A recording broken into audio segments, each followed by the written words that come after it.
Actually it was അതാ ഞാൻ പറഞ്ഞത്. ഇപ്പൊ നിങ്ങളുടെ അടുത്ത്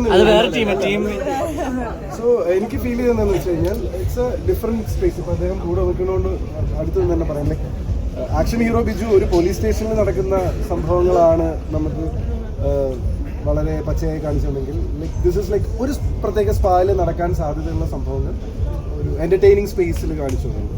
ക്യാരക്ടർ ബേസ്ഡ് ആയിട്ടാണ് ഇത് പോയിരിക്കുന്നത്. ഓരോ ഇതിലേക്ക് കയറി വരുന്ന ഓരോ ക്യാരക്ടറുകൾ ഓരോ സിറ്റുവേഷനിലൂടെ കടന്നു പോകുന്നത്. അല്ലെങ്കിൽ അതായിരുന്നു എനിക്ക് ആസ് എൻ ആക്ടർ ഇൻട്രസ്റ്റിംഗ് ആയി തോന്നി. കാരണം ഓരോ കഥാപാത്രങ്ങൾ വരുമ്പോൾ ഇനി what is their character graph എന്നുള്ളത് ഞാൻ ക്യൂരിയോസിറ്റിയോട് നോക്കിയായിരുന്നു. And then this is a very as said adult കോമഡിയാണ്, എക്സ്പ്ലിസിറ്റ് ആയിട്ടുള്ള സംഭവങ്ങൾ. കാരണം ഒരു ക്രോസ് ഓവർ സ്പായിൽ നടക്കാൻ സാധ്യതയുള്ള എല്ലാ സാധനങ്ങളും വളരെ പച്ചയ്ക്ക് പക്ഷെ എന്റർടൈനിങ് രീതിയിൽ പറഞ്ഞിട്ടുള്ള ഒരു സിനിമയാണ്. But with N Abrid Shine touch.